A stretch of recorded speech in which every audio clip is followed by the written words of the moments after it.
Hello class 10th, welcome to learn with Jenit गुरु।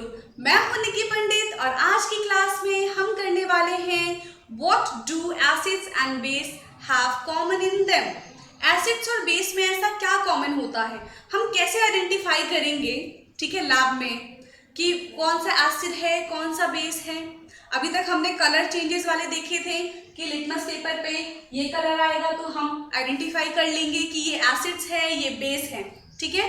अब हम देखेंगे कि सारे एसिड्स में कॉमन क्या होता है, सारे बेसिस में कॉमन क्या होता है, ठीक है। उस टॉपिक को पढ़ने से पहले हमें क्या समझना है, बस सबसे पहले हेडिंग हम डाल लेते हैं what do acids base have common in them. इन दोनों में क्या कॉमन होते हैं, देखो हम आगे देखेंगे, बट मैं पहले आपको एक चीज बता देती हूँ कि एसिड्स और बेस का जब डिसोसिएशन होता है, डिसोसिएशन का मतलब है यानी कि उनका ब्रेक डाउन करते हैं हम, तो जितने भी एसिड्स है वो H पॉजिटिव आयंस देते हैं और जितने भी बेस है वो OH नेगेटिव आयंस देते हैं। ये तो मैंने आपको डायरेक्टली बता दिया, बट हम एक एक्सपेरिमेंट से करेंगे और तब आपको पता चलेगा कि जो मैं कह रही हूँ वो सही है या फिर गलत, ठीक है। तो आप ही की बुक का एक एक्सपेरिमेंट है जिसमें क्या किया गया है, सबसे पहले हम एक चैम्बर लेते हैं। ये हमने एक चैम्बर लिया है, नीचे यहाँ पे रबड़ की कॉर्क लगा दी गई है और इस पे 2 हम आयरन नेल लगाएंगे, ठीक है। ये है हमारा रबड़ कॉर्क, ये है आयरन नेल, ठीक है। अब क्या किया गया है, इन दोनों आयरन नेल पे हमने क्या कर दिया, वायर्स अटैच कर दिए। यहां से वायर अटैच किया है एक आयरन नेल से, जहां से हमने वायर अटैच किया है। अब इसमें क्या करेंगे, हमने बैटरी लगाई है, ठीक है, और यहां पे हमने बल्ब लगा दिया और यहां पे हमारा स्विच है, ठीक है। ये हमने स्विच बना दिया। अब जैसे ही इस पूरे सेटअप में मैं इलेक्ट्रिसिटी प्रोवाइड करती हूँ, ठीक है, अगर हमने इलेक्ट्रिसिटी प्रोवाइड किया इस पूरे सेटअप में, तो आप मुझे बताओ कि क्या ये बल्ब ग्लो करेगा या नहीं करेगा। सोचो, इलेक्ट्रिसिटी तो हम दे रहे हैं ना इसको, बल्ब ग्लो करेगा या नहीं करेगा, ये आपको मुझे बताना है। तो जिन भी बच्चों ने बोला है कि बल्ब ग्लो करेगा, तो हमें भी बताओ कि कैसे करेगा, क्योंकि हमारे अकॉर्डिंग तो बल्ब ग्लो नहीं कर सकता, क्योंकि आपने पढ़ा होगा कि जब तक सर्किट कंप्लीट नहीं होता तो बल्ब ग्लो नहीं कर सकता है, इलेक्ट्रिसिटी पूरे सर्किट में जाना चाहिए। हो ये रहा है कि यहाँ पे हमने बैटरी सब कनेक्ट कर दिया, ठीक है। अगर यहाँ से करंट आता भी है, पर यहाँ पे तो कुछ ऐसा है ही नहीं जो इन 2 वायर्स को कनेक्ट कर सके। और वैसे भी ये जो 2 नेल है ये रबड़ कॉर्क पे है, और रबड़ क्या होता है, बैड कंडक्टर ऑफ इलेक्ट्रिसिटी, ठीक है, तो वो कंडक्टिविटी शो करेगा ही नहीं। तो यहाँ पे क्या होगा, इलेक्ट्रिसिटी पास नहीं होगा, ठीक है। तो यहाँ पे हम क्या लिखेंगे, if beaker is empty, if beaker is empty and we pass electricity, if beaker is empty and we pass electricity, then the bulb will not glow. Why? Because circuit is not complete, क्योंकि circuit complete नहीं है। अब हम क्या करते हैं, circuit को complete कर लेते हैं, ठीक है। हम सर्किट को कंप्लीट कर रहे हैं कैसे, इसके अंदर हमने डाल दिया इसके अंदर हमने HCl डाल दिया, हमने इसके अंदर डाला HCl। अब HCl डालने के बाद हम इलेक्ट्रिसिटी देते हैं तो क्या होगा, अब मुझे बताओ HCl डालने के बाद इलेक्ट्रिसिटी प्रोवाइड करेंगे तो क्या ये बल्ब ग्लो करेगा या नहीं करेगा। तो देखो जैसे ही हमने HCl डाला, यहाँ पे HCl है, HCl पे हम पास करेंगे इलेक्ट्रिसिटी, तो HCl क्या करेगा, अपने कैटायन और अनायन में ब्रेक हो जाएगा, यानी कि ये हमें प्रोडक्ट देगा H positive and Cl negative. ठीक है, अब कैसे पता करें कि ये हमें कैटायन अनायन दे रहा है तो इलेक्ट्रिसिटी कंडक्ट करता भी है कि नहीं करता। उससे पहले मैं आपको सिखाती हूँ चार्ज। हम सबसे पहले चार्ज के बारे में जानते हैं। चार्ज, देखो जहां पे भी चार्ज होगा वहां पे इलेक्ट्रिसिटी कंडक्ट होता है। 9th क्लास में आपने आयंस के बारे में पढ़ा होगा, है ना। आयंस यानी कि cation, अनायन, positive charge and negative charge. जब दो पॉजिटिव चार्ज एक साथ आते हैं तो वो एक दूसरे को रिपेल करते हैं, वहीं जब दो नेगेटिव चार्ज मतलब सेम चार्ज आते हैं तो रिपेल करेंगे। अगर ऑपोजिट चार्ज आते हैं, एक पॉजिटिव और एक नेगेटिव, तो वो क्या करते हैं, एक दूसरे को अट्रैक्ट करते हैं। तो चार्ज क्या है, यानी कि आयंस। आयंस दो टाइप के होते हैं, एक होता है हमारा कैटायन और दूसरा होता है हमारा anion.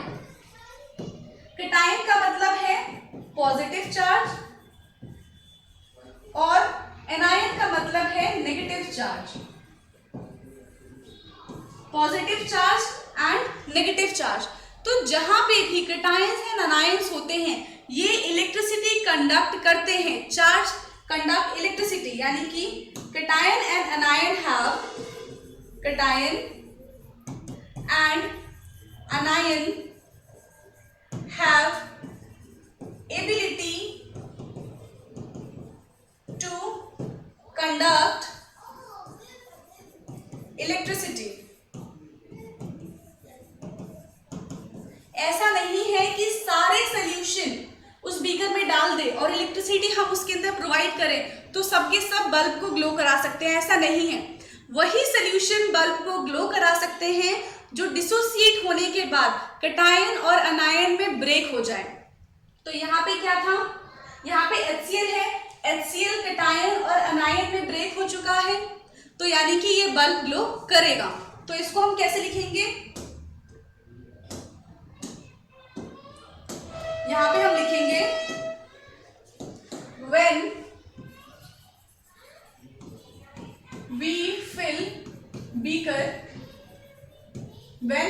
fill beaker with HCl and then pass electricity,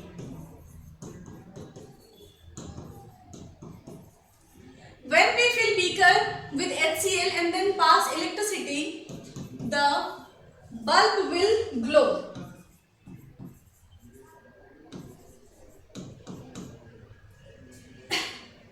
The bulb will,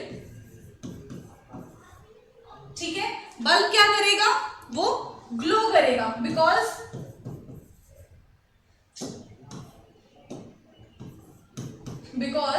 HCl breaks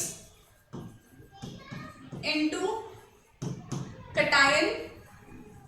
cation यानी कि H पॉजिटिव एंड अनायन यानी कि Cl नेगेटिव। स्टार्टिंग में मैंने आपको बताया था कि जो HCl होते हैं, जितने भी HCl होते हैं उनमें H पॉजिटिव कॉमन होता है और जितने भी बेस होते हैं उनमें OH नेगेटिव कॉमन होता है। HCl में हमने देख लिया कि हमें H पॉजिटिव मिल रहा है। क्या हम HCl के अलावा दूसरे एसिड्स डालेंगे तो वो हमें H पॉजिटिव चार्ज देगा कि नहीं देगा, वो देखते हैं। उसी बीकर में मैंने डाल दिया H2SO4, हमने उसमें H2SO4 डाला, तो H2SO4 पे जैसे ही हम इलेक्ट्रिसिटी प्रोवाइड करेंगे, हमने इसको इलेक्ट्रिसिटी दिया तो ये किसमें कन्वर्ट हो जाएगा, 2H positive plus SO4 2 negative. वहां पे 1H पॉजिटिव था, यहाँ पे 2H पॉजिटिव है, बट अभी भी हमें कैटायन कैसा मिल रहा है, यहाँ पे अभी भी हमें प्रोडक्ट में H पॉजिटिव मिल रहा है। तो H2SO4 डालने पे भी जो बल्ब है वो ग्लो करेगा, ठीक है, कंडक्टिविटी शो करेगा। इसके अलावा एक और एसिड्स बताओ, जैसे कि नाइट्रिक एसिड ले लेते हैं, ठीक है। नाइट्रिक एसिड का फॉर्मूला HNO3। HNO3 पे हम इलेक्ट्रिसिटी डालते हैं, हमने इसको इलेक्ट्रिसिटी दिया तो ये किस में डिसोसिएट हो जाएगा, H positive plus NO3 negative. तो ये भी बल्ब को ग्लो करा सकता है, ठीक है। अब देखो 3 एसिड्स लिए हमने, HCl लिया, H2SO4 लिया, HNO3 लिया, सब में ही हमें सेम कटायन मिल रहा है। एनायन भले ही डिफरेंट हो सकता है बट कटायन सब में सेम है, ठीक है। तो हम क्या लिख सकते हैं, इन all the acids we obtain same cation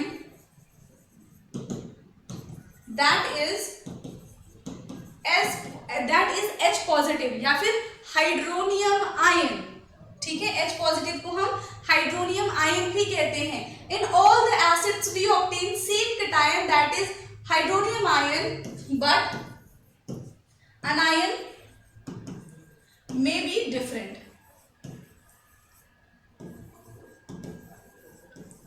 but जो अनायन है वो अलग हो सकता है, कटायन अलग नहीं होगा, ठीक है। जो H पॉजिटिव देता है, जो H पॉजिटिव रिलीज करता है उसे हम एसिड्स कहते हैं, ठीक है। और जो OH नेगेटिव रिलीज करता है उसको हम बेस कहते हैं। बहुत देर से मैं आपको बेस के बारे में बता रही हूँ, ठीक है, कि OH रिलीज करेगा। अब हम फाइनली बेस पे चल रहे हैं। एसिड्स में हमने देख लिया what do all acids have common, so all acids have H ion, hydronium ion is common, ठीक है। अब बेस की बात करते हैं। उसी बीकर में, बार बार मैं बीकर नहीं बना रही हूँ, उसी बीकर में हम क्या कर रहे हैं, बेस डालते हैं। बेस में मैंने ले लिया है NaOH। अब NaOH पे इलेक्ट्रिसिटी प्रोवाइड करते हैं जब, तो ये कैसे ब्रेक हो जाएगा, Na positive plus OH negative. दूसरा हमने ले लिया CaOH का होल ट्वाइस, इस पे इलेक्ट्रिसिटी डालेंगे तो ये ब्रेक हो जाएगा हमारा Ca प्लस 2OH नेगेटिव। एक और ले लेते हैं KOH, तो यहां से हमें मिलेगा K positive plus OH negative. MgOH का होल ट्वाइस, ये हो जाएगा हमारा Mg2 पॉजिटिव प्लस, यहाँ पे भी 2 पॉजिटिव और ये पॉजिटिव प्लस 2OH नेगेटिव। अब देखो 4 मैंने अलग अलग बेस लिए हैं, पर चारों बेस में आपको क्या कॉमन नजर आ रहा है, इन सब में OH OH OH OH common है। तो all basis have OH common, यानी कि सारे बेसिस में अनायंस जो होते हैं वो कॉमन होते हैं और जो कीटायन होते हैं वो मे बी डिफरेंट हो सकते हैं, ठीक है। यहाँ पे हम क्या लिखेंगे, all bases have same anion that is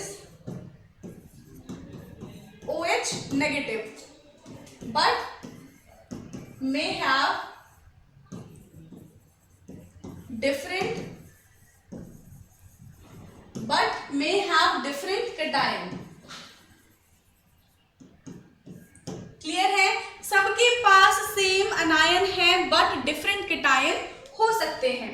तो हमने ये देखा सारे एसिड्स के पास H पॉजिटिव आयन, सारे बेसिस के पास OH नेगेटिव आयन। अब देखो अगर मैं बात करूं ग्लूकोज की, कैन ग्लूकोज यानी कि C6H12O6 can glucose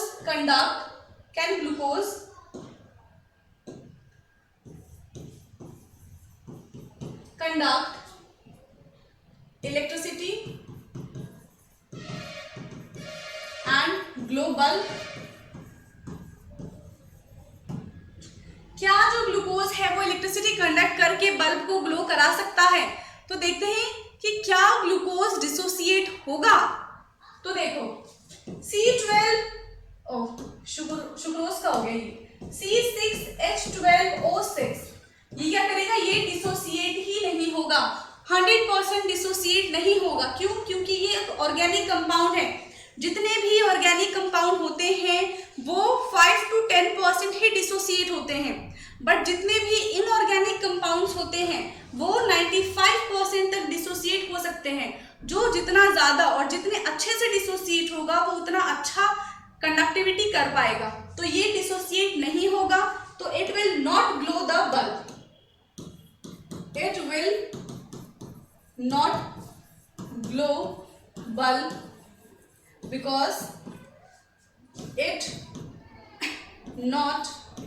because it will not dissociate into cation and anion। ये cation और anion में डिसोसिएट नहीं होगा, इस वजह से ये क्या करेगा, बल्ब को ग्लो नहीं करवा सकता है। तो ऐसे कौन कौन से कंपाउंड्स हैं जो डिसोसिएट होंगे? तो एक एसिड डिसोसिएट हो सकता है, बेस डिसोसिएट हो सकता है एंड सॉल्ट डिसोसिएट हो सकता है। इनके अलावा कोई भी डिसोसिएट होके बल्ब को ग्लो नहीं करा सकता। Acids, base and salt dissociates into cation and anion and have the ability